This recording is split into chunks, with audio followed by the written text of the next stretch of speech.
Okay, welcome everyone to the Cooper Surgical Fertility and Genomic Solutions Education and Journal Club series. My name's Stephen Fleming and I'm Director of Embryology for Cooper Surgical. I shall be the moderator for today's Journal Club. Cooper Surgical remains committed to training, education and knowledge sharing. Over the coming weeks and months, we're offering an online education and scientific program to help you learn new skills, deepen your knowledge, and engage with our experts and your peers. So let's start with the housekeeping and rules for today's event. Firstly, please be aware that the Journal Club will be recorded so that it can be shared in future. Secondly, everyone except for the presenter will be muted.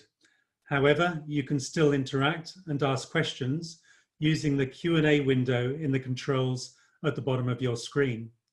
We urge you to take this opportunity to get involved. As moderator, my role will be to select questions for discussion at the end of the presentation.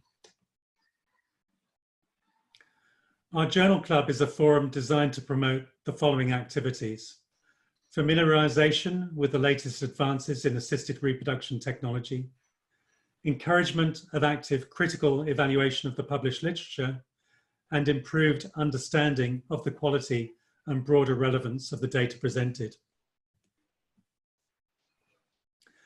For today's Journal Club, I'm delighted to be joined by Dr. Mohamed Fawzy. Dr. Fawzy is a medical doctor and the lab director of a network of IVF facilities based in Upper Egypt. He has 17 years experience in assisted conception and has performed and supervised more than 35,000 IVF cycles. Dr. Fawzy is also the organizer of the largest annual scientific event for assisted conception in the Middle East, the Upper Egypt Assisted Reproduction Conference, abbreviated YEARS. He strongly believes in evidence-based research to continuously improve IVF services and conducts yearly workshops in Egypt during YEARS on improving research quality. It's Dr. Fawzy's aim to make the first few days of embryo life as safe as possible and to reduce transgenerational epigenetic change. He believes this aim is only achievable with proper research, randomized controlled trials, and meta-analyses.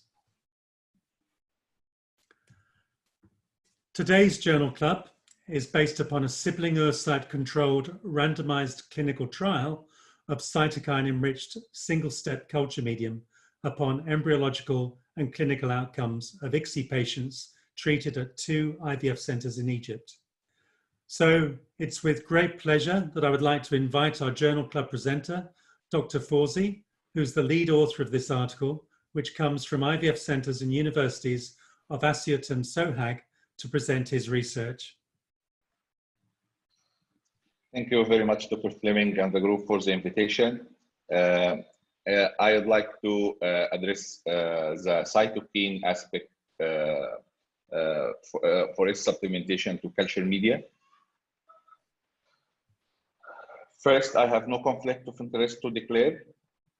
Cooper Surgical retained me just to give this presentation. No other relationship with Cooper Surgical, no other relationship with other companies or decision-making authorities. First, it is incredible to know that this photo since 1997 proposing how the blastocyst looks like.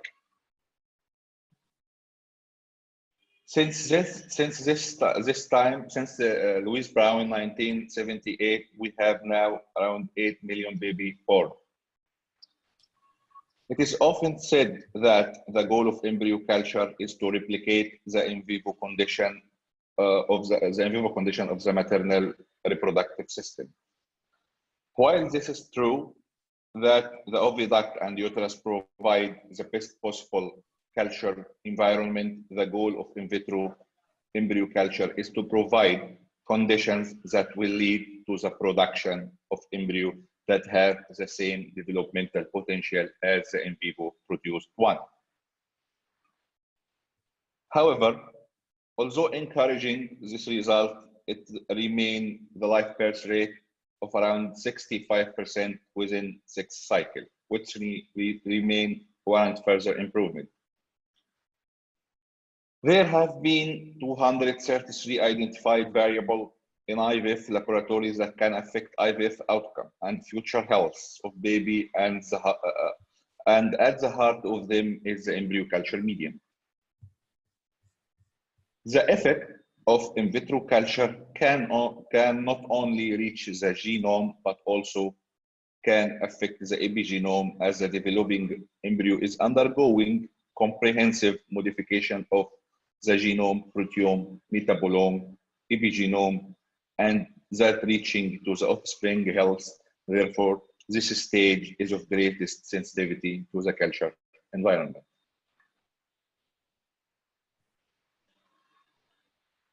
Assisted reproduction technology pregnancy appear to carry higher risk for preterm and very preterm birth, preeclampsia, large for gestational age, and small for gestational age, low birth weight babies. This has led to an important appeal that human embryo culture must now be taken seriously, especially culture media, to improve on the current status. This has been compelling fact to us to act. Despite numerous change in the past 20 years, human embryo culture media remain a crucial suboptimal component of assisted reproductive technology, and is one of several limiting factors in attempting to improve assisted reproduction technology outcome. For instance, extended embryo culture with the current standard of embryo culture is associated with increased risk of very preterm birth and preterm birth and low birth weight baby, congenital malformation, and monozygotic twinning in singleton pregnancy compared with cleavage stage transfer.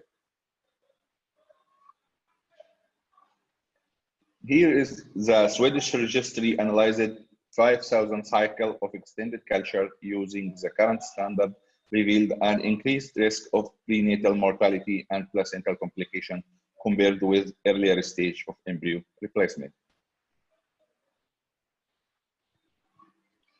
We have tested the water by adding biological additives to the culture media to more closely mimic the in vivo environment by integrating the insulin, which improved embryo development and clinical and ongoing pregnancy in an earlier study from our group. We have become more convinced that the current gap in culture media could have resulted from the lack of important biological material such as cytokines, which is by definition are small peptides that naturally present in the fallopian tube and uterus. In 2013, the integration of granulocyte macrophage clone-stimulating factor into culture was tested and showed promising result. In 2015, we tested the addition of large concentration of granulocyte macrophage clone-stimulating factor to only the transfer medium, and we have promising result. We have done this. Trial since that was published last year in fertility and sterility.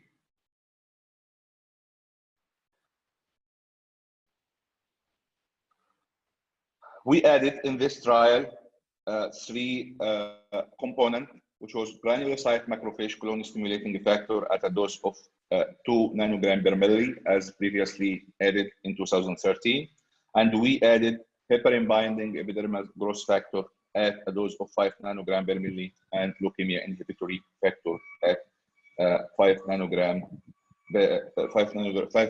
per milli in a mixture. Our rule 1 always is do no harm. So in this study, we try to follow this rule. Cytokine, if not well regulated, could adversely affect embryo development and offspring health, as their precise stimulatory and inhibitory mechanism remain unknown.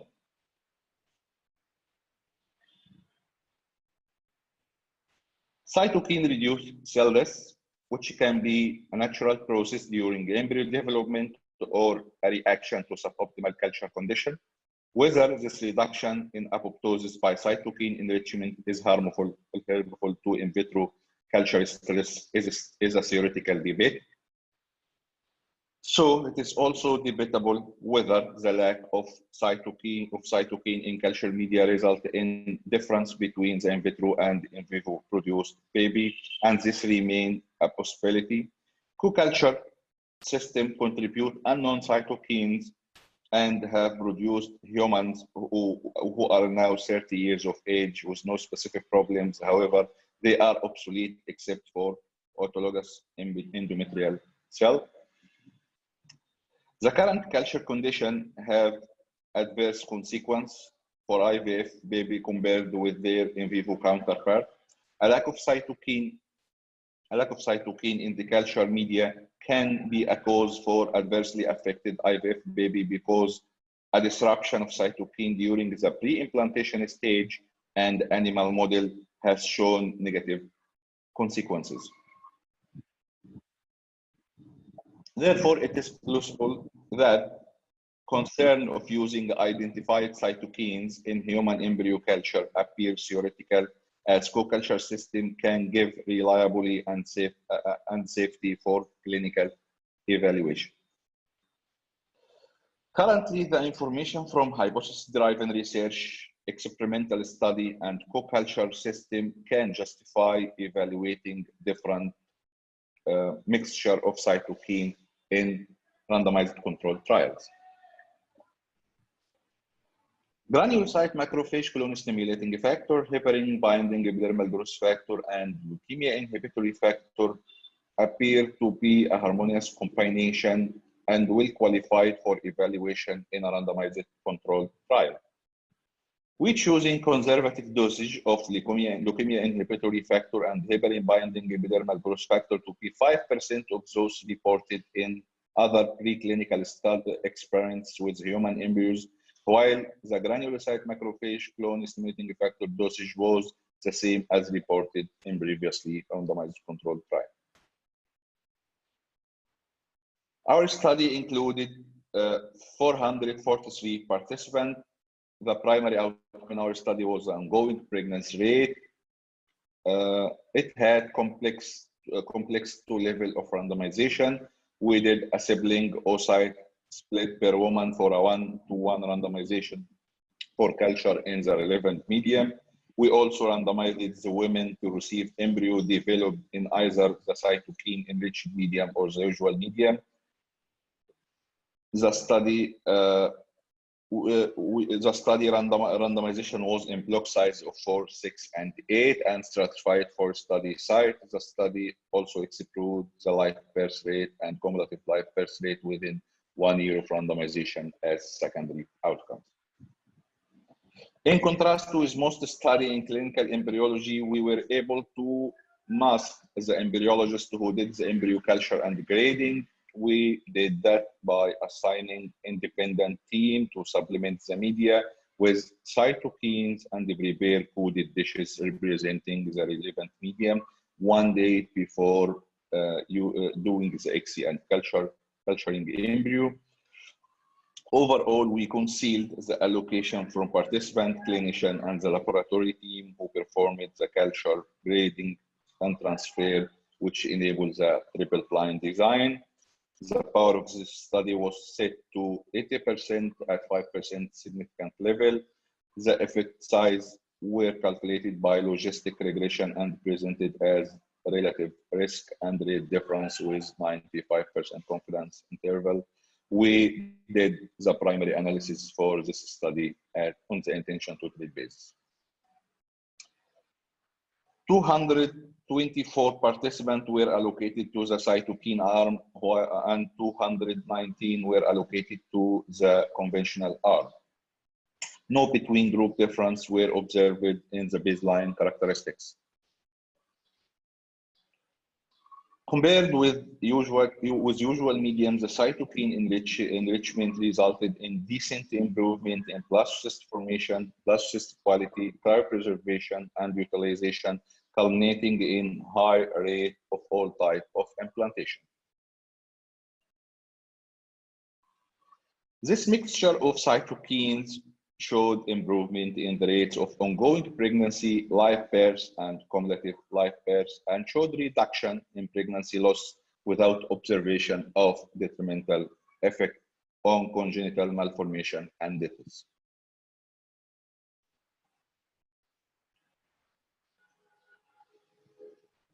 The subgroup analysis showed that the cytokine mixture can improve the clinical outcome up to the live births and cumulative live births for cycle with repeated implantation failure and recurrent pregnancy loss, either resulted from an ICSI cycle or spontaneous pregnancy loss. This would suggest the use of this cytokine mixture for cycle of repeated implantation failure and recurrent pregnancy loss. What are the strengths of this study? Two independent group of statisticians outside the trial site managed the data and performed the analysis. The baseline median was live global media for both groups, and we used recombinant human serum albumin to eliminate any uncontrolled cytokine introduction with the human serum albumin or complex protein. The sibling oocyte split model accounted for the patient as a variable for evaluating embryo development in vitro, while it allowed for a between group difference in evaluation for clinical outcome. We used the kappa statistics to account for variability in performance between clinicians and also between embryologists who did the ICSI procedure. We used the intention to treat concept for analyzing our data. This trial identified the ongoing pregnancy as an advanced primary endpoint and explored the rates of live births and cumulative live births rate within 1 year of randomization. Clinicians and embryologists who performed egg retrieval, ICSI, embryo culture, breeding, and transfer, as well as participants were unaware of the culture arm, which also enables a triple blind design. The study limitation included this study didn't consider term or cumulative live births as primary outcome. The trial didn't adjust for multiple comparisons for secondary endpoint, which might inflate type 1 error, which suggests that they should be interpreted relatively cautiously. Our study had no longitudinal follow-up data on spring, so before routine introduction of this cytokine mixture, we have to did study that have longitudinal follow-up. As someone has to enter this uncharted area, this trial has taken all the possible precautions before conduct, such as pre-registration, the unbiased approach of counseling, and the sufficient power plan prospectively and as confirmed post hoc. Our study represents first necessary step, that integrating a cytokine mixture into human embryo culture media is feasible, safe, and effective in clinical practice, which could lead to the use of new cytokine enriched embryo culture media. If, as it appeared to be the case, enrichment of media with granulocyte, macrophage colony stimulating factor, epidermal growth factor, and leukemia inhibitory factor can be a safe option for human embryo development in vitro, this would have implication for improving IVF outcome. And thank you very much. That's great. Thank you very much, Dr. Fawzy. That was a beautifully designed and really well-controlled study. So let's get on to the questions. I think I'll ask you maybe the hardest one first. So we've been asked, which cell organelle activities are enhanced by cytokines. So in other words, what's the mechanism of action of these cytokines within the embryo?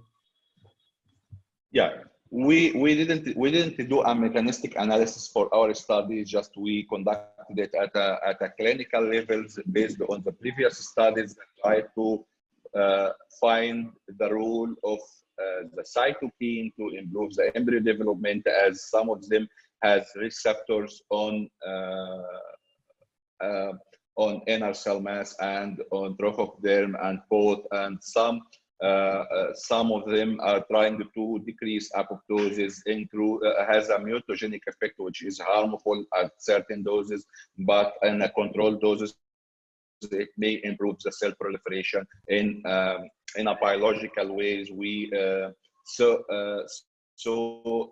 Using cytokines in a mixture at lower doses help to not to improve the proliferation of cells, but help to we can say to make the cell remain active as those in the in vivo condition. We just try to fill the gap in the culture media that we can find, but I can't say which is by which mechanism those cytokines is improved the clinical results. So to do this, we need to do a mechanistic study. We need to also do some proteomic analysis of the culture media, of the byproducts of these embryos. We need to do some gene expression analysis for an embryo donated to research, but for a clinical study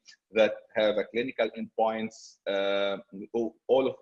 what we have is all a theoretical explanation, but we don't have a crucial or solid base explanation about the mechanistics of how these cytokines improve the performance of embryo development in vivo and in vitro. Yeah, and I think we also know that at least with GM-CSF, there's previous studies showing that the metabolism of the cell is increased, as evidenced by glucose metabolism, and I'm aware of at least one study that's looking into how the embryo is responding to GM-CSF, and that would be really interesting to see whether there is a change, for example, in key metabolic routes within the embryo, that especially if it involves signaling, let's say, to the maternal tissues. So another question we've got is, and I think you did address this in the paper at least, but what were the inclusion and exclusion criteria? We have tried to include some population that can give us solid answers about this study. We included some male factors. We included women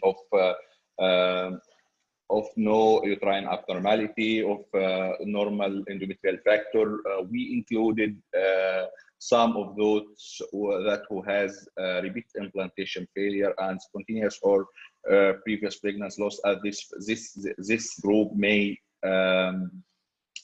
have benefit from using this cytokine, as cytokines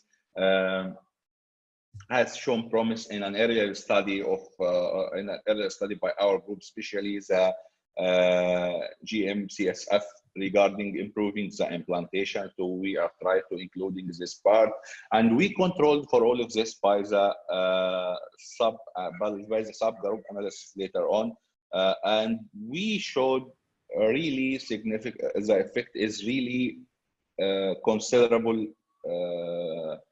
Improve this subgroup of patients. So we have hinted to in our study that special study for this subgroup using cytokine mixture we may warrant further conduct. Great, and in relation to the inclusion and exclusion criteria,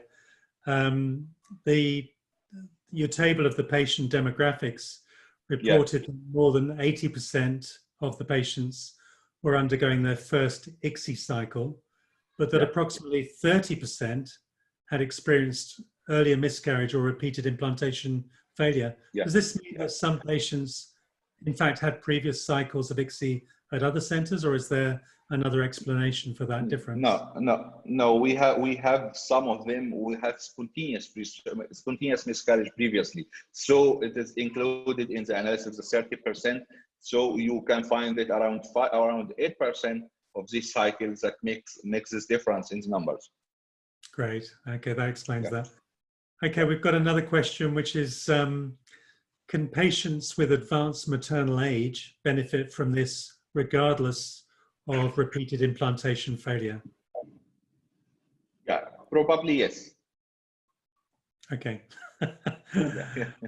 Okay. And this is kind of an interesting question. And then we've got a couple of questions on the same theme, actually, which is that can we add, this is to do with GM-CSF, can we add GM-CSF to the culture thawing media? So I guess you can add it to anything, presumably, Yeah. but have you done that? Yeah. Have you looked at, you know, the other question is that, you know, when you, if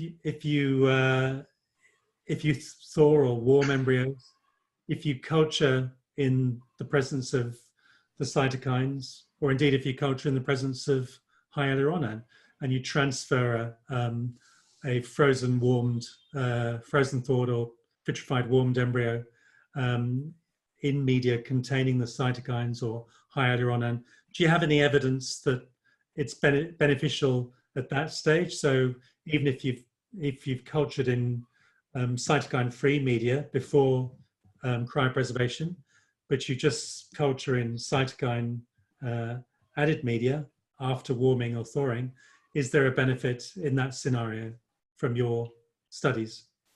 Yeah, from our studies that we can find that in this study we didn't add the cytokines except for the relevant group, so, which means that if I transfer frozen salt cycles to calculate the cumulative live birth rate within 1 year from randomization, if I have the embryos that were cultured in usual medium, so after sowing I'll culture them in the usual medium.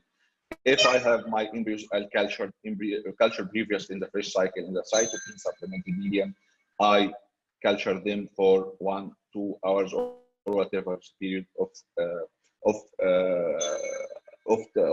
after sowing to be transferred in cytokine supplemented medium. Whether including the cytokine in the sowing medium per se can improve or not, I think I know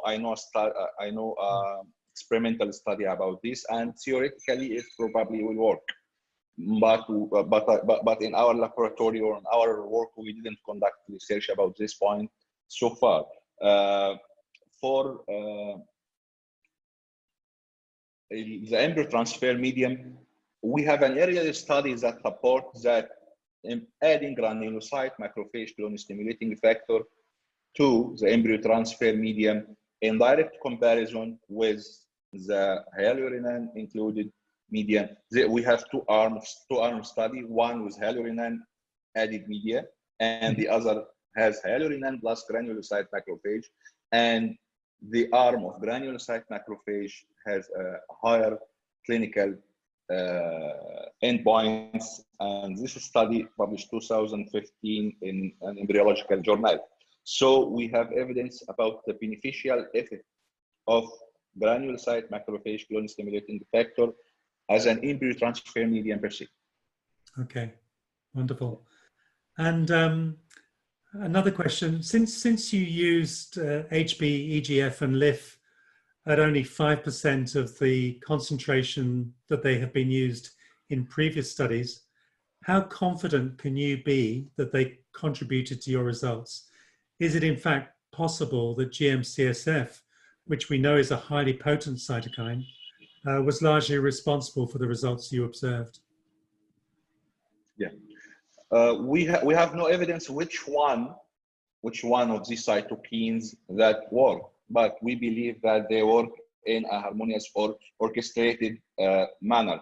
But why we use this very low concentration of leukemia inhibitory factor and heparin binding?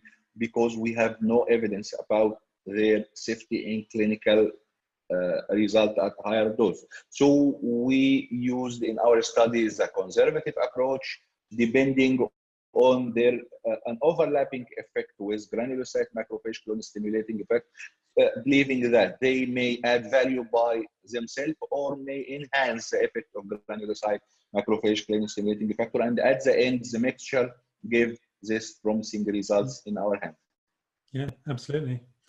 Now another question, since you observed no significant difference in good embryo quality on day 3, whereas addition of cytokines to the medium resulted in a significant increase in good quality blastocysts, does that suggest that extended culture is more stressful to embryos and can be alleviated by the addition of cytokines to the media? Yeah, there's multiple publications and analysis regarding the extended culture, and if it may have stressful effects on the embryos. This is a debatable issue, but we believe that the addition of cytokines or the addition of biological material in a controlled way to the embryo culture medium can elevate any biochemical stresses that may be over-exaggerated with time in the in vitro culture. So every 1 day increase in the in vitro culture will inevitably add some biochemical stresses at the best culture condition. So making the condition more physiological may elevate or may prevent or may counteract this biochemical stressors. So the effect of cytokine, in my viewpoint, for this issue has two ways. The first way is that it makes the embryo culture more safer for the remaining 2 days of culture to decrease the biochemical stress, or it may work by different mechanisms or at the post-genomic activation. Great. And an interesting question here. Why did you choose global media to add GM-CSF and the other cytokines?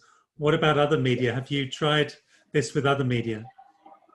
Yeah, no, we working with global media since I think 11 years now, and we are happy with our results. We sometimes use different media during the 11 years, and we have also good results. We use. I don't want to talk about brands, but we use different brands of culture media. All of them working very well, but our baseline medium since 11 years was Life Global, and because we are knowing how we deal well with this media, so we used it as our baseline medium, and we because it has a protein-free version, we used it to supplement it with protein that we want to supplement it. We use recombinant form of protein to eliminate any introduction of cytokines to both arms, any uncontrolled, and we added the cytokine freely to this arm, and we make sure that the composition is the same, and the batch is the same, and the company is the same, and the line is the same. So this was our baseline justification for using Life Global Media. Yeah, and I think you controlled it beautifully, because it's quite frustrating that many other studies you look at, the only variable should be just, the cytokines that you're looking at. But so often you see that a different media has been used as the control media, and it's really difficult to make any conclusions when that's the case. So I think in that respect, you just controlled it so well. It's really good to see. Let's see, we've got another question here. Oh yeah, did you refresh the media or not in this study? No. You didn't? We use continuous uninterrupted culture for 5 to 6 days. Yeah. Okay. So on average, you transferred more than 1.5 embryos to each patient. Yeah. Were you surprised that your multiple pregnancy rate was no greater than 5%? And do you have any explanation for why that was the case? Because we included in both arms of the study some cycle of previous repeated implantation failure and spontaneous miscarriage, and this cycle may have already depreciated the implantation rate. So this may be an explanation for that, but having a singleton pregnancy is a positive sign. Absolutely.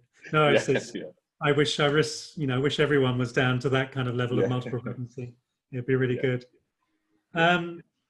So I think I better ask you the last question, and you can take as long as you want to answer this one. Considering the data from your research, would you say that it is the embryo or the uterus upon which cytokine enriched media has its greatest impact? Yeah. I believe that the embryo has taken the benefit of the cytokine supplementation,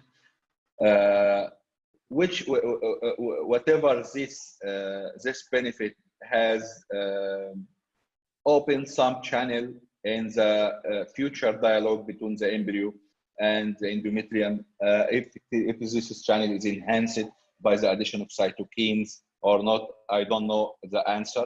But I'm a big believer that the improvement is upon the embryo viability and embryo ability to implant and to continue further in these cycles. Yeah, I'd agree with that entirely. Yeah. Okay, thank you so much, Dr. Fawzy, for that wonderful presentation and really interesting study. So sadly, we've reached the end of the Q&A session, and I'd like to thank again Dr. Fawzy and all of those who attended this webinar for the interesting questions that you raised. And finally, a reminder that next week, our program will focus on top tips and tricks for successful vitrification. Full details of the program are available on our website. And please take note that our next webinar will actually be on Tuesday, May the 26th.